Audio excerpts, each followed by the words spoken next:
சைவ நெறி வாழ்ந்து சிவபெருமானை வழிபடக்கூடியவர்கள் எது சைவம் என்ற கேள்விக்கு முதலிலே நாம் ஒரு விடை காணலாம். எல்லா உயிர்களுக்குள் என்னை காண்பதும், எல்லா உயிர்களுக்குள் என்னை காண்பதும், எல்லா உயிர்களும் என்னுள் காண்பதும். எல்லா உயிர்களுக்குள் என்னை காண்பதும், எல்லா உயிர்களும் என்னுள் காண்பதும் தான் சைவம். சைவ பெருநெறி என்பது அன்பின் வழிபட்டது, அறத்தின் வழிபட்டது. சிவம் என்ற கருத்தியலை கொண்டு சிவபெருமான் என்கிற ஒரு கருப்பொருளை நாம் காண்கிறோம். சிவம் என்பது ஒரு தியரி என்று வைத்துக்கொள்வோம். அந்த சிவத்தினுடைய கருப்பொருளை கொண்டு நாம் பயணப்பட்டு சிவபெருமான் என்கிற ஒரு கருப்பொருளை அடைகின்றோம். அதற்கான வழிமுறைகள் எல்லாம் நம்முடைய சைவ திருமுறைகளிலும் சைவ சித்தாந்தங்களிலும் கூறப்பட்டு இருக்கின்றன. சிவத்தை அடைவதற்கு நாம் பல எண்ணற்ற பிறவிகளை கடந்து பிறகுதான் சிவம் என்கிற ஒரு சொல்லுக்குள்ளே நாம் வருகிறோம். சிவம் என்று சொன்னால் செம்மையானது, மங்களகரமானது என்று ஒரு பொருள். இந்த சிவத்தின் ஊடாக நாம், அதாவது இந்த கருத்தியல் ஊடாக நாம் கருப்பொருளாக இருக்கக்கூடிய சிவபெருமானை சென்று அடைவது, அதற்கான வழிமுறைகளை தேடுவது, அதுதான் ஒரு மனித பிறவியினுடைய உன்னத நோக்கமாக இருக்க முடியும். அந்த சிவத்தினுடைய, அதாவது சிவம் என்கிற ஒரு கருத்தியலை நாம் உள்வாங்கிக் கொண்டு ஒரு நீண்ட தூர பயணத்திற்கு சென்றோமானால் சிவபெருமான் என்கிற ஒரு கருப்பொருளை நாம் அடைய முடியும். பிறப்பென்னும் பேதமை நீங்க சிறப்பென்னும் செம்பொருள் காண்பது அறிவு என்று வள்ளுவர் கூறுகிறார். இந்த பிறவி என்பதே நம்முடைய அறியாமையால் நமக்கு ஏற்படுகின்றது. அதற்குத்தான் பேதமை என்ற சொல்லாடலை பயன்படுத்துகிறார். இந்த பிறப்பு என்பது பேதமையால், நம்முடைய அறியாமையால் தான் நமக்கு தொடர்ச்சியாக வந்து கொண்டிருக்கிறது. இந்த அறியாமையில் இருந்து நாம் விடுபட வேண்டுமென்றால் சிறப்பென்னும் செம்பொருள் காண்பது அறிவு. சிறப்பாக இருக்கக்கூடிய அது செம்பொருள் என்பது சிவபெருமானைத்தான் குறிக்கிறது. எப்பொருள் யாரார்வாய் கேட்பினும் அப்பொருள் மெய்ப்பொருள் காண்பது அறிவு. அறிவு நிலையிலே ஒரு 3 அறிவை வள்ளுவர் முன்னிறுத்துகிறார். அதில் முதல் குறள்தான் பிறப்பென்னும் பேதமை நீங்க சிறப்பென்னும் செம்பொருள் காண்பது அறிவு. எப்பொருள் யாரார்வாய் கேட்பினும் அப்பொருள் மெய்ப்பொருள் காண்பது அறிவு. எப்பொருள் எத்தன்மையாயினும் அப்பொருள் மெய்ப்பொருள் காண்பது அறிவு என்று அறிவு நிலையை 3 நிலையாக நமக்கு குறிப்பிட்டு காட்டுகிறார்.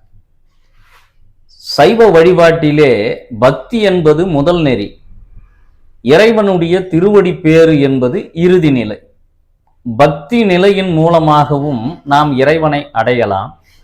அதற்கு உதாரணம், கண்ணப்பர் 6 நாட்களிலே சிவகதி அடைந்தது பக்தி நெறியா.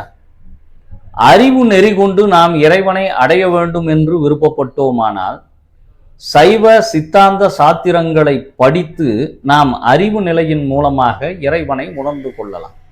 இந்த 2 நெறிகளும் சைவத்திற்கு உட்பட்டதே. இந்த சைவ நெறிக்குள் நாம் உள்ளே வரத் தொடங்கினால், ஒரு ஈயானது தேனிற்குள் விழுந்து விட்டால் எப்படி நோக்கினும், எத்திசை நோக்கினும் அதற்கு தேன்தான் அதற்கு ஒரு விஷயமாக இருக்கிறது. தேனில் விழுந்த ஈ எப்படி தேனை சுவைத்து கொண்டே இருக்கிறதோ, அப்படி இந்த சைவத்திற்குள் நீங்கள் வந்துவிட்டால் திக்கட்டும் சிவத்தினுடைய பெருமையும் சைவத்தினுடைய மேன்மையும் நீங்கள் உணர்ந்து கொண்டே இருக்கலாம். சைவத்தினுடைய 2ஆம் கட்ட நிலை என்பது, ஞானத்தினுடைய நிலை என்பது தன்னை அறிதல். திருமந்திரத்தில் ஒரு பாடல், தன்னை அறிய தனக்கொரு கேடில்லை, தன்னை அறியாமல் தானே கெடுகின்றான், தன்னை அறியும் அறிவை அறிந்த பின் தன்னை அர்ச்சிக்க தான் இருந்தானே என்று திருமூலர் திருமந்திரத்தில் சொல்கிறார். இந்த பாடலினுடைய உட்பொருள் என்னவென்றால், ஆரம்ப நிலையிலே நீ பக்தி நிலையிலே இருந்து படிப்படியாக முன்னேறி பிறகு ஞான நிலைக்கு நீ அடைகின்ற பொழுது புற வழிபாடை விடுத்து அக வழிபாட்டிற்குள் நீ வர வேண்டும். காலம் முழுக்க புற வழிபாட்டிலே இருந்தால் நீ சிவத்தை எளிதில் அடைவது என்பது மிக கடினமாக இருக்கும். கண்ணப்பர் போன்ற ஒரு நல்ல பக்திமானுக்கு அது ரொம்ப எளிதாக அமைந்திருக்கலாம். ஆனால் அனைத்து மனிதர்களுக்கும் அது எளிதாக இருக்குமா என்றால் நிச்சயமாக கடினமான பாதைதான். அதனால்தான் திருமூலர் சொல்கிறார், தன்னை அறிய தனக்கொரு கேடில்லை, தன்னை அறியாமல் தானே கெடுகின்றான். தன்னை அறிதல் என்பது முதலில் நீ யார் என்பதை உணர்ந்து கொள்ள வேண்டும். நீயே சிவமாக இருக்கிறாய். உனக்குள்ளே சிவம் தன்னுடைய தன்மையை வைத்திருக்கிறது. அந்த சிவத்தினுடைய மேன்மையை நீ அறிய வேண்டுமென்றால் தன்னை அறிய தனக்கொரு கேடில்லை. முதலில் நீ யார் என்பதை உணர்ந்து கொள். இந்த உலகில் இருப்பவர்களை பற்றி நீ உணரத் தலைப்படும் முன் முதலில் உன்னை நீயே அறிந்து கொள். தன்னை அறிய தனக்கொரு கேடில்லை, தன்னை அறியாமல் தானே கெடுகின்றான். உன் வாழ்விலே ஒழுக்க நெறிகளை பின்பற்றாமல் போவதினால், வாழ்விலே அறம் சார்ந்து வாழாமல் இருக்கின்ற காரணத்தினால் நீ என்ன செய்ய வேண்டுமென்றால் உன்னை நீயே முதலில் சுய ஆய்வுக்கு உட்படுத்தி கொள்ள வேண்டும். இந்த பூமிக்கு நீ வந்ததினுடைய நோக்கம் என்ன? உனக்கான சிறப்பான ஆற்றல் எது? இறைவன் உனக்கு ஒரு மிகப்பெரிய ஒரு சக்தியை கொடுத்திருக்கிறார். அந்த சக்தி எது என்பதை நீ ஆராய்ந்து அந்த சக்தியின் ஊடாக உன்னை இந்த உலகிற்கு அறிமுகப்படுத்தி உன்னுடைய இறுதி நிலையிலே சிவத்தை வந்து அடைய வேண்டும் என்பதுதான் ஒரு உன்னதமான கொள்கையாக இருக்க முடியும். அப்படி இருக்க நீ உன்னை அறியாமல் உலகத்தை அறிவது பிறகு முதலில் தன்னை அறிகின்ற ஒரு மனப்பான்மையினை நீ வளர்த்து கொள்ள வேண்டும். தன்னை அறியாமல் தானே கெடுகின்றான். தன்னை அறியும் அறிவை அறிந்தபின் தன்னை அர்ச்சிக்க தானிருந்தானே. உனக்குள்ளே இருக்கக்கூடிய சிவத்தை நீ உணரக்கொள்ள ஆரம்பித்தால், நீ உணர்ந்து விட்டால், நீ மிகப்பெரிய ஒரு இன்ப நிலையை அடையலாம். மனிதன் அடைகின்ற இன்பமெல்லாம் சிற்றின்பம். இறைநிலையிலே நாம் சிவத்தை நோக்கி, சிவபெருமானை நோக்கி அடைகின்ற அந்த இன்பம் ஒன்றுதான் பேரின்பமாக இருக்கும். நீ வெளியிலே புற வழிபாட்டிலே, ஆலய வழிபாட்டிலே இருந்து நீ விடுபட்டு உன்னுடைய அகத்துக்குள்ளே இருக்கக்கூடிய அந்த இறைவனை நீ அர்ச்சிக்கக்கூடிய சூழ்நிலைக்கு நீ உள்ளே வர வேண்டும். அதுதான் பக்தி பயணத்தின் உடைய ஒரு உச்ச நிலை என்று கூட நாம் கருதி கொள்ளலாம். தன்னை அறிய தனக்கொரு கேடில்லை, தன்னை அறியாமல் தானே கெடுகின்றான், தன்னை அறியும் அறிவை அறிந்த பின் தன்னை அர்ச்சிக்க தானிருந்தானே என்ற பாடல் மூலம் திருமூலர் நம்மை நாமே ஒரு சுய பரிசோதனைக்கு உட்கொள்வதற்கு உட்படுத்தி கொள்வதற்கான ஒரு வழிமுறையை நாம் காட்டுகிறார். இன்றைக்கு சைவத்திற்குள்ளும் சரி, இந்து மதம் என்று சொல்லப்படுகின்ற சமயத்திற்குள்ளும் சரி, இந்து மதத்திற்குள்ளே சைவம் என்பது ஒரு பெரும்பான்மை சமயமாகத்தான் இருக்கிறது. இந்து மதம் என்பது ஆங்கிலேயர் காலத்திலே உருவாக்கப்பட்ட ஒரு பொது பெயராக இருக்கிறது. ஆனால் சிவபெருமானை வழிபடுகிறவர்கள் சைவர்கள் என்று தங்களை உயர்த்தி சென்று கொண்டிருக்கிறார்கள். கர்நாடக மாநிலத்திலே வீர சைவர்கள் என்று ஒரு தனிப்பிரிவு இருக்கிறது. அவர்கள் கூட நாங்கள் இந்து மதம் அல்ல, நாங்கள் ஒரு தனிப்பிரிவு என்று இன்றைக்கு உயர்த்தி பிடித்து கொண்டிருக்கிறார்கள் தங்கள் கோரிக்கைகளை. அப்படி இந்த சைவ சமயத்திலே இன்று போலி மத குருமார்கள் ஆடம்பரமான வெளிநாட்டு கார்களில் வந்து இறங்கக்கூடிய இன்றைக்கு ஆன்மீக குருக்கள், ஆன்மீக போலி வேடதாரிகள், ஆதீனங்கள் இன்றைக்கு பெருகி கொண்டே போய்விட்டன. ஒரு அரண்மனை போன்ற பங்களாவில் வாழக்கூடிய தன்மை, ஒரு துறவிக்குரிய எந்த இலக்கணத்தையும் கடைபிடிக்காமல் தம்மைத்தாமே காவி ஆடை தரித்து கொண்டு தன்னை துறவி என்று சொல்லி இந்த மக்களினுடைய இயலாமையை அறியாமையை பயன்படுத்தி கொண்டு இன்றைய மக்களை பக்தர்களை ஏடிஎம் மிஷின்களாக பயன்படுத்தக்கூடிய சூழ்நிலை இன்றைக்கு போலி ஆன்மீக வேடதாரிகளால் இன்றைக்கு நடந்து கொண்டிருக்கின்றன. அதை தடுத்து நிறுத்த வேண்டியது உண்மையான சிவனடியார்களுக்கும் சிவனை நேசிப்பவர்களுக்கும் ஒரு உரித்தான பணியாக இருக்கிறது. ஒரு துறவிக்குரிய இலக்கணத்தை பட்டினத்தார் சொல்கிறார். பேய் போல் திரிந்து பிணம் போல் கிடந்து இட்ட பிச்சையெல்லாம் நாய்போல் உண்டு நரிபோல் உழன்று காணும் நன்மங்கையரை தாய்போல் கருதி தமர்போல் அனைவருக்கும் தாழ்மை சொல்லி சேய்போல் இருப்பர் கண்டீர் உண்மை ஞானம் தெளிந்தவரே என்று ஒரு ஞானிக்குரிய ஒரு துறவிக்குரிய இலக்கணத்தை நமக்கு பட்டினத்தார் சொல்கிறார். ஒரு துறவி என்பவன் எப்படி இருக்க வேண்டும் என்றால் பேய் போல் திரிந்து பிணம் போல் கிடந்து, ஒருவன் ஓர் இடத்தில் இல்லாமல் பேய் அலைகின்ற படி ஒவ்வொரு இடமாக அவன் திரிந்து கொண்டே இருக்க வேண்டும். ஓர் இடத்தில் நிலைத்து இருப்பவன் துறவி அல்ல. பேய் போல் திரிந்து கொண்டு அவன் படுத்தால் ஒரு பிணம் கிடப்பதை போல படுக்க வேண்டும்.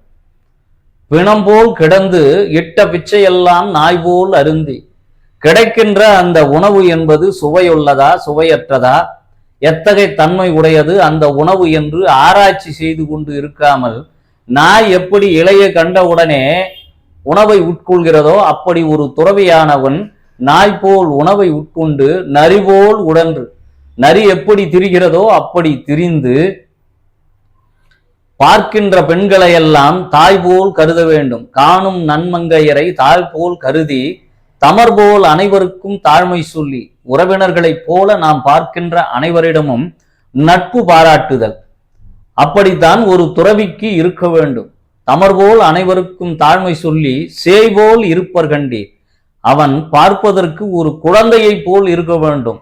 சேய் போல் இருப்பர் கண்டீர் உண்மை ஞானம் தெளிந்தவரே. உண்மையான ஞானத்தை சிவத்தை எவன் புரிந்து கொண்டிருக்கிறானோ அவன் ஒரு குழந்தையைப் போல ஒரு சேயை போல இருப்பான் என்பதுதான் பட்டினத்தார் கூறுகின்ற இந்த பாடல். இதை மீண்டும் ஒரு முறை பார்ப்போம். பேய் போல் திரிந்து பிணம்போல் கிடந்து நாய்போல் அருந்தி நரிபோல் உழன்று காணும் நன்மங்கையரை தாய்போல் கருதி தமர்போல் அனைவருக்கும் தாழ்மை சொல்லி சேய்போல் இருப்பர் கண்டீர் உண்மை ஞானம் தெளிந்தவரே.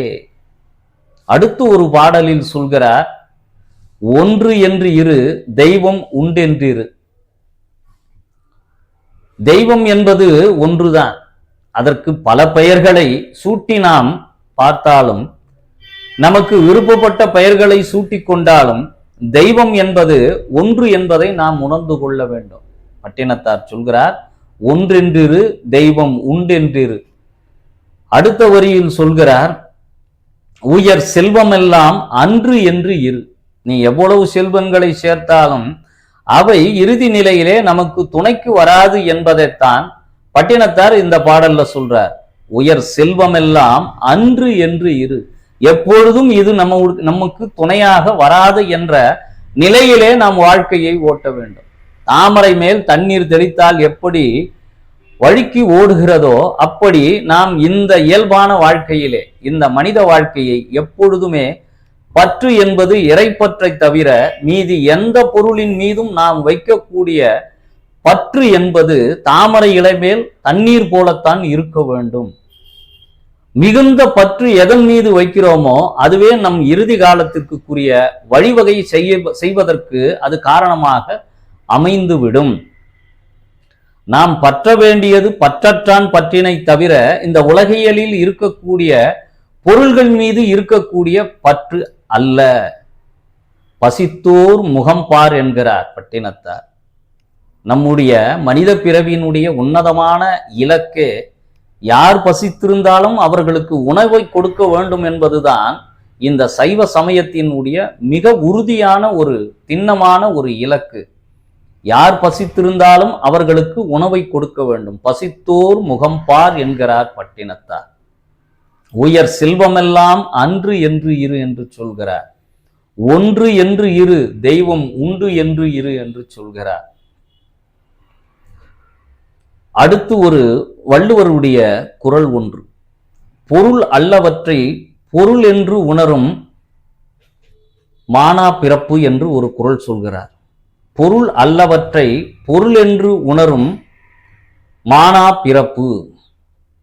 என்ன பிறப்பு என்றால், பொருள் இல்லாதவற்றையெல்லாம், அதாவது நாம் வாங்கக்கூடிய பொருள்கள் எல்லாமே நமக்கு இறுதி வரை இருக்கும் என்ற ஒரு எண்ணம் நமக்குள்ளே இருக்கிறது.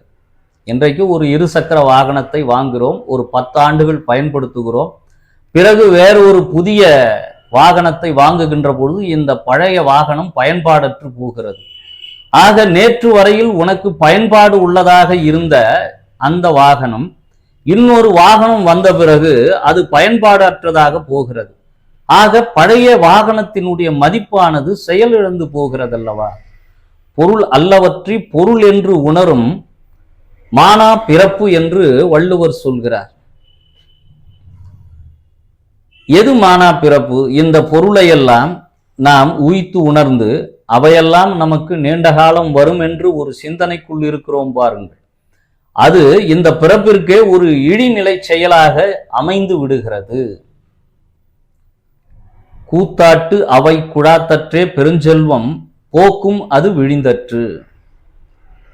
ஒரு திரைப்படத்திற்கோ ஒரு நாடகத்திற்கோ நாம் செல்கிறோம் என்றால் முதலிலே ஒரு வரிசையாக சென்றுதான் ஒரு திரைப்படத்துக்கோ நாடகத்துக்கோ செல்கிறோம். அப்படி சென்று விட்ட பிறகு அந்த நாடகமோ திரைப்படமோ முடிந்த பிறகு நாம் வெளியே வருகின்ற பொழுது தனித்தனியாக வருவதில்லை.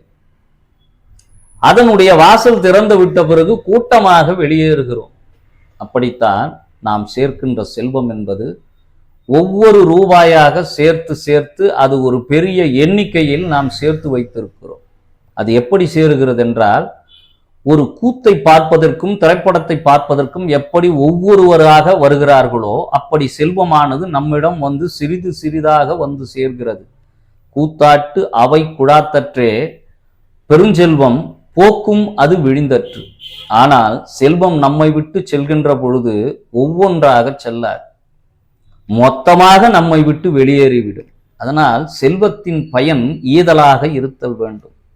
செல்வத்தை கொடுத்ததன் மூலம் நமக்கு வருகின்ற அந்த பெரும் மகிழ்ச்சி தான் நமக்கு ஒரு பேரின்பத்தை ஏற்படுத்தி கொடுக்கும். நெருநல் உளனொருவன் இன்றில்லை என்னும் பெருமை உடைத்து இவ்வுலகு என்று சொல்கிறார் வள்ளுவர். நேற்று இருந்தவன் இன்று இல்லை என்பதுதான் இன்றைய உலகத்திற்கு ஒரு பெரிய செய்தியாக இருக்கிறது. நெருநல் உளனொருவன் இன்றில்லை என்னும் பெருமை உடைத்து இவ்வுலகு என்று சொல்கிறார். நேற்றிருந்தவன் இன்றில்லை என்பதுதான் இந்த உலகத்தினுடைய இயற்கையாக இருக்கிறது. ஆக இந்த வாழ்க்கை என்பது நமக்கு கிடைத்திருக்கக்கூடிய ஒரு பெரிய வரமாகும். அந்த வரத்தில் கூட சிவத்தை நாடி செல்லுதல், சிவத்தினுடைய பயனாக சிவபெருமானை நாம் காணுதல் என்பது இந்த பிறவியினுடைய ஒரு உயர்ந்தபட்சமான இலக்காக நமக்கு இருக்க வேண்டும். அப்படி இருந்தால் அந்த இறைவனை நாம் எளிதாக கண்டு சென்று அடைந்து விடலாம். இந்த வாழ்க்கை என்பது மிகப்பெரிய வரம். இந்த வரத்திலே தீய வழிகளிலே நாம் ஈடுபடாமல் கூடுமான வரை கிடைத்த இந்த பிறவியை பயனுள்ள வாழ்க்கையாக, அடுத்தவருக்கு உதவி செய்கிறோமோ இல்லையோ, அடுத்தவருக்கு உபத்திரவம் இல்லாமல் இந்த வாழ்க்கையை நடத்தி கொண்டிருப்பதில்தான் நமக்கு பெரும் மகிழ்ச்சியே இருக்கிறது. வாழும் நாள் ஓர் நாளாக இருந்தாலும் அந்த நாள் என்பது சிவத்தை நாடிய நாளாக இருக்க வேண்டும். சிவம் என்பதுதான் நம்முடைய வாழ்வினுடைய பெருநெறியாக இருக்கக்கூடும். உலகத்தோடு ஒட்ட ஒழுகல் பலகற்றும் கல்லார் அறிவிலாதார். இன்று உலகம் பல்வேறு வகையிலே திசை பாய்ந்து வழி தெரியாமல் திக்குமுக்காடி கொண்டு திரிந்து கொண்டிருக்கிறது. அப்படிப்பட்ட உலகில் கூட நாம் சைவ பெருநெறியை கொண்டு செல்கின்ற பொழுது அதிலே ஒரு மித வேகத்தோடு ஒரு வன்முறையற்ற நெறியில் நின்று இந்த சைவ பெருநெறியை நாம் உலகத்தோடு ஒட்ட ஒழுகல், அதனோடு இணைந்து சென்றால்தான் அந்த பெருநெறியை கொண்டு போய் மக்களிடம் சேர்க்க முடியும். இல்லை என்றால் பல கற்றும் கல்லார் அறிவிலாதார் என்ற நிலையை நாம் எய்தி விடுவோம். இந்த உலகை உய்விக்க வந்த ஒரே நெறி சைவ பெருநெறிதான், சைவம்தான் நம்மை வளர்த்தெடுக்கும் என்று கூறி விடைபெறுகிறேன். நன்றி, வணக்கம்.